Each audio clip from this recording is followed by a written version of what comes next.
என் மாணவர்கள் அர்த்தம் வைக்க தயாரா இருக்கிறாங்க. ஷாஃபி இமாமுக்கும் ஃபத்துல் மீனுக்கும் தொடர்பு இல்ல இருந்தா சொல்லி இருப்பாரு. இந்த வாதம் எல்லாம் பொய் வாதம்.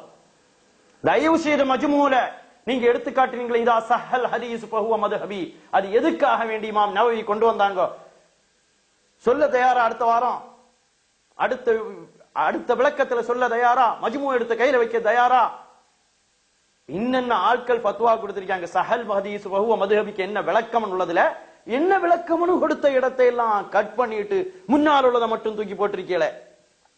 அருமையான சகோதரர்களே, மீண்டும் மீண்டும் மீண்டும் உங்கள்கிட்ட கேட்கிறேன், பிதாயா நிஹாயா 1172 யூத மீலாது விழா ஆரம்பிச்சான் உள்ளதுக்கு நீங்க ஆதாரம் கொண்டு வரணும்.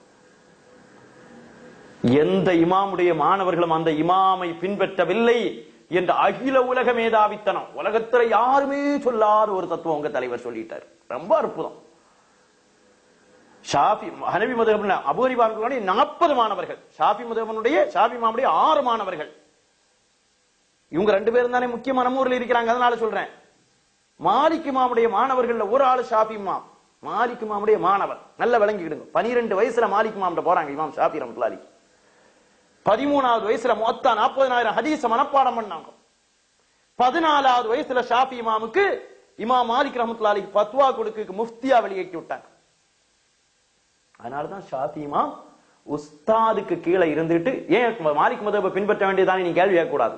ஷாஃபி இமாமுக்கு இஜ்திஹாத் செய்வதற்கு தகுதி இருந்தது. அல்லாஹ் தஆலா அந்த கல்வியை கொடுத்தான். அதனால அவங்க சொந்த இஜ்திஹாத் முத்லக்கும் ஃபில் இஜ்திஹாதும் ஃபில் இத்லாக், பொதுவாக உள்ள இஜ்திஹாதுக்கு அவங்க தகுதியா போனாங்க. மற்ற மாணவர்கள் எல்லாம் இஜ்திஹாதும் ஃபில் மதுஹபில இருந்தாங்க.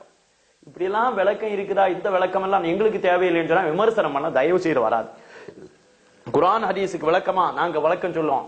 ஆனா ஃபிக்ஹ் கிதாபை எடுத்து வச்சுக்கிட்டு ஃபிக்ஹ் கிதாப்லயே இப்படிதான் இருக்குதுன்னா ஃபிக்ஹ் கிதாபை நல்லா தெரிஞ்சுக்கிட்டு எல்லா வார்த்தைகளுக்கும் அர்த்தம் வைங்க. சத்தியத்தை சத்தியமாக விளங்கக்கூடிய தௌஃபீகை அல்லாஹ் நம் அனைவர்களுக்கும் தந்தருள் புரிய வேண்டும்.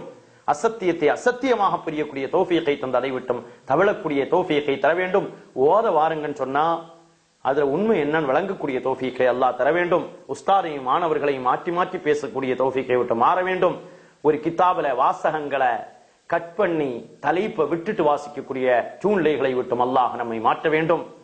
தவறு வந்தா அந்த தவறுண்டு ஏற்றுக்கொள்ள வேண்டும். பிதாயா வன் நிஹாயால் அது இருக்குதா அல்லது உயர்த்தப்பட்டுட்டு தான் திரும்ப திரும்ப திரும்ப கேட்கிறேன்.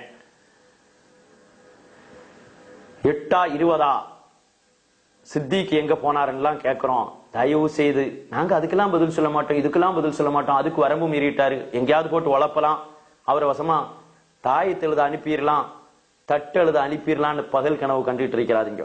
நாங்க எங்க பிள்ளைகளையும் இந்த பரம்பரையில் அல்லாஹ் உருவாக்க வேண்டும் என்று காத்து கொண்டிருக்கிறோம். அல்லாஹ் எங்கள் மக்களையும் சுன்னத் வல் ஜமாத், உலகம் கிடைக்காட்டாலும் பரவாயில்லை, ஏதோ உலகம் கிடைக்காவிட்டாலும் பரவாயில்லை, சுன்னத் வல் ஜமாத்தினுடைய சத்தியத்தை எடுத்து விளக்கக்கூடியவர்களாக கடைசி வரையிலும் வாழ வேண்டும். அருமையான சகோதரரே, ஓத கூப்பிட்டதை வரம்பு மீறினதுன்னு சொல்லாதீங்க.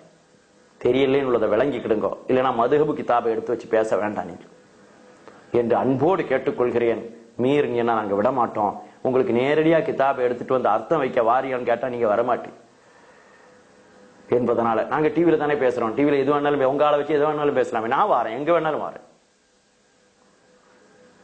நான் அதுக்கார எடுத்ததுனால நான் அதுக்கார நான் விடவே மாட்டேன். அதுக்காருடைய பிரிண்ட கையில வச்சுக்கிட்டே நடக்கணும். அல்லாஹு தஆலா சத்தியத்தை சத்தியமாக விளங்கக்கூடிய தௌஃபீகை தந்தருள் புரிவானாக.